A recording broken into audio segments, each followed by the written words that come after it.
Hello world, it is Tuesday, December 28th, 2021. And looking out the window, it's kind of an overcast day in Defiance today. And I think there's more chance of rain as well, although I don't think it's going to be quite as warm as it was yesterday. The devotion for today is entitled Room for Rage. Excuse me. It's written by Rachel Hackenberg. Rachel bases the devotion upon Matthew 2, second chapter of Matthew, verses 16 through 18, New Revised Standard Version. Herod sent and killed all the children in and around Bethlehem who were 2 years old or under, according to the time that he had learned from the wise men. Then was fulfilled what had been spoken through the prophet Jeremiah. A voice was heard in Ramah, wailing and loud lamentation. Rachel weeping for her children. She refused to be consoled because they are no more.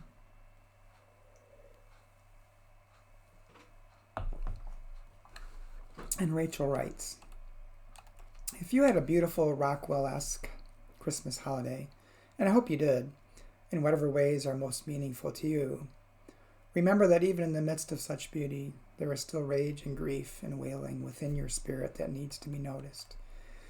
If you're feeling good about the tide of your preferred political platform, if you're full of confidence in the direction of the economy and the government, remember that even in the strongest bull market, there is still rage and loud lamentation and inconsolable pain in the world that needs to be addressed.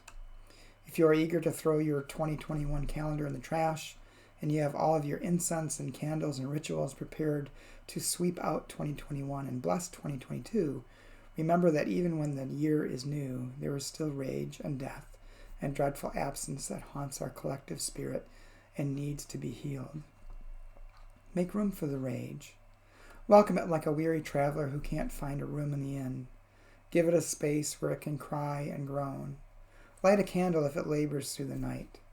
Do not be quick to console it, but only keep it company to be sure it doesn't harm others.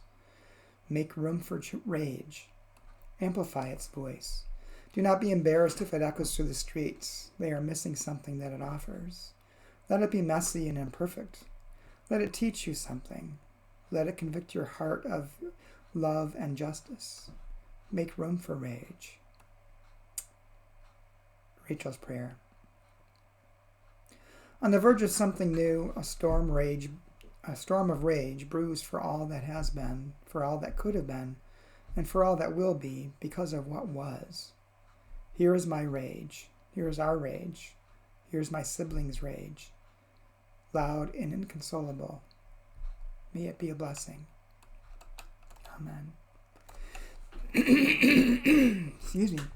A couple things that come to mind in reading this devotion is something along the lines of what my sermon this coming Sunday is going to be based upon, is we don't know what we don't know. And I think when others are raging, it may be a time for us not to take it personally, but to step back and say, where is this rage coming from? What is the cause of it? And see if there's something that we're missing. The same thing is true of our own lives. If we find ourselves acting in a certain way towards something, maybe pause and ask, why am I reacting this way? What's inside me that's reacting to the situation in that way? What needs to be worked on?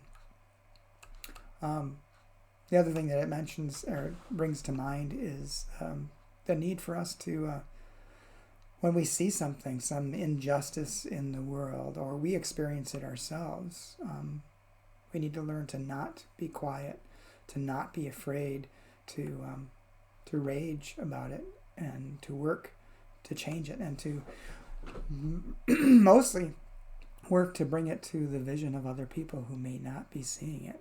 Because like I said, we don't know what we don't know until someone points it out to us.